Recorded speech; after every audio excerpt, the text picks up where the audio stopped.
Podcast spécial Briser les chaînes, quitter une relation toxique. Bonjour à toutes et à tous, je suis Christine Soro, fondatrice de Digi Women's School, et aujourd'hui je vous parle avec une douleur profonde, une douleur que partagent trop de femmes, une douleur qui doit cesser. Nous venons de perdre Béatrice, une femme brillante, engagée et pleine de vie. Elle a été arrachée à nous par la violence d'un homme qu'elle aimait. Combien d'autres doivent encore souffrir avant que nous agissions?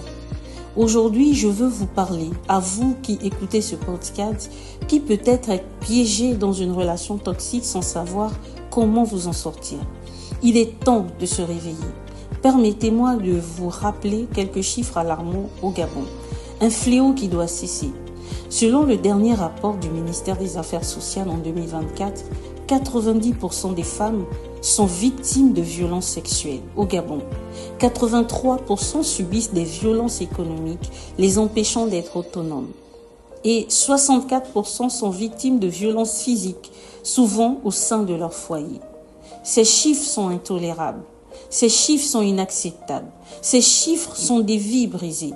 Il ne suffit donc plus d'être choqué, mais il faut agir. Prendre la résolution de quitter toute relation toxique devient donc urgent. Chères femmes, vous n'êtes pas nées pour souffrir. Vous n'êtes pas nées pour être battues. Vous n'êtes pas nées pour être contrôlées. Vous avez de la valeur, comme je le rappelle dans mon livre « Les 16 règles d'or de la femme épanouie ». Vous avez du pouvoir. Chères femmes, Béatrice ne pourra plus se relever. Mais vous qui m'écoutez, vous le pouvez encore. Vous pouvez dire non. Non aux humiliations, non aux insultes, non aux coups, non à ces hommes qui détruisent sous prétexte d'aimer. Je sais, ce n'est pas facile. Je sais, il vous fait croire que vous ne pourrez pas vivre sans lui. Je sais, vous espérez encore qu'il change. Mais sachez qu'un pervers narcissique ne change pas. Au contraire, il vous détruit à petit feu. J'aimerais vous partager quelques signes d'alerte pour prévenir ou ouvrir les yeux à celles qui sont déjà sous l'emprise d'un pervers narcissique. Je sais qu'il est souvent difficile d'admettre que l'on vit sous l'emprise d'un manipulateur. L'amour, l'espoir qu'il change, je comprends. La peur du regard des autres aussi nous enferme souvent dans le silence. Mais il y a des signes qui ne trompent pas, des signaux d'alerte que nous devons apprendre à identifier avant qu'il ne soit trop tard. Si vous ressentez le moindre doute sur votre relation, voici 10 signes qui doivent vous alerter.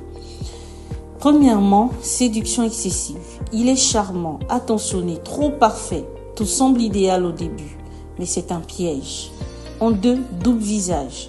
Devant les autres, il est adorable. En privé, il est cruel, méprisant, manipulateur. En 3, critique et dévalorisation. Il vous fait croire que vous ne valez rien, que sans lui, vous êtes perdu. En 4, isolement progressif. Petit à petit, il vous coupe de tout, de votre famille, de vos amis, de votre entourage, vous enfermant dans une prison. En 5,